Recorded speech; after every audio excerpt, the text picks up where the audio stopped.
Assalamualaikum warahmatullahi wabarakatuh. Perkenalkan, nama saya Serlina. Di sini saya akan mereview Ruang Murid. Nah, perlu kita ketahui, Ruang Murid ini adalah platform pembelajaran online Indonesia yang dirancang utamanya untuk siswa, guru, dan orang tua. Platform ini menawarkan sumber daya pendidikan, pelajaran interaktif, dan alat untuk pembelajaran jarak jauh. Sering digunakan di sekolah-sekolah di Indonesia. Situs ini dapat diakses gratis untuk fitur dasar dengan opsi premium yang tersedia.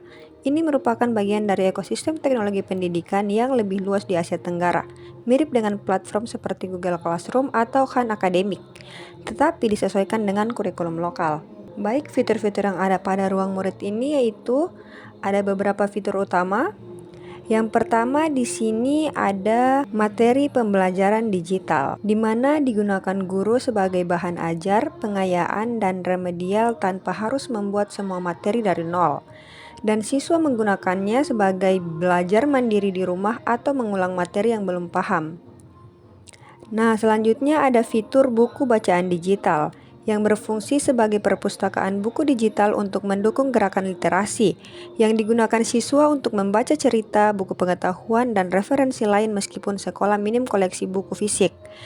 Dan digunakan guru sebagai sumber bacaan pendukung untuk tugas membaca, resensi, atau proyek literasi.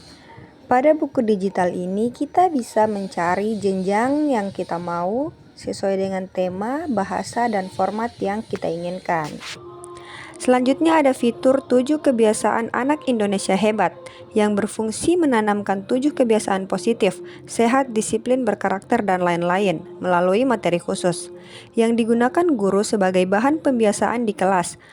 Misalnya kegiatan awal pembelajaran, kelas pagi, proyek profil pelajar Pancasila. Dan siswa menggunakannya sebagai panduan membangun karakter dan kebiasaan baik di rumah dan di sekolah. Fitur berikutnya ada album lagu anak. Fungsinya yaitu sebagai kumpulan lagu anak yang bertema kebiasaan baik dan nilai positif, yang digunakan sebagai media belajar yang menyenangkan untuk menanamkan nilai moral dan kebiasaan baik. Guru memakai ini untuk ice breaking, senam, atau penguatan karakter melalui nyanyian. Selanjutnya ada latihan soal yang berfungsi sebagai bank soal untuk berbagai mata pelajaran dan jenjang. Digunakan siswa sebagai latihan mandiri menghadapi ulangan, asesmen sumatif atau formatif. Dan digunakan guru sebagai sumber soal siap pakai yang bisa disesuaikan atau dijadikan referensi membuat soal sendiri. Selanjutnya ada akun pendidikan yang berfungsi mengelola akun tunggal untuk mengakses seluruh layanan digital pendidikan. Yang digunakan siswa dan guru cukup satu akun untuk login ke Ruang Murid dan layanan lain sehingga lebih praktis dan aman. Admin sekolah mempermudah manajemen dan pemulihan akun bila ada kendala. Selanjutnya ada fitur sumber buku teks pembelajaran yang berfungsi menyediakan buku teks dan non-teks resmi dari pemerintah. Digunakan guru untuk menggunakan buku yang sudah sesuai standar kurikulum tanpa menunggu distribusi fisik. Dan siswa bisa mengakses buku paket di gawai saat belajar di rumah atau di sekolah. Pada buku digital ini kita bisa memilih tipe buku sesuai yang kita inginkan dan jenjang yang kita inginkan. Dan juga kelas yang kita inginkan serta mata pelajaran yang kita inginkan.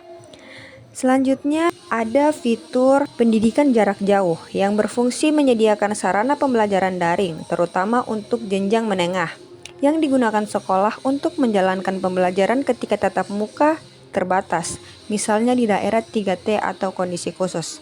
Dan siswa tetap dapat mengikuti pelajaran, mengakses materi, dan mengerjakan tugas meskipun tidak hadir di kelas. Itulah fitur-fitur yang terdapat pada Ruang Murid ini. Adapun kelebihan Ruang Murid ini yaitu gratis, membuatnya dapat diakses oleh keluarga berpenghasilan rendah. Kemudian kontennya disesuaikan dengan standar pendidikan Indonesia termaksud bahasa daerah. Sedangkan kekurangannya yaitu gangguan teknis seperti laporan bug, pengiriman kuis yang gagal atau buffering video.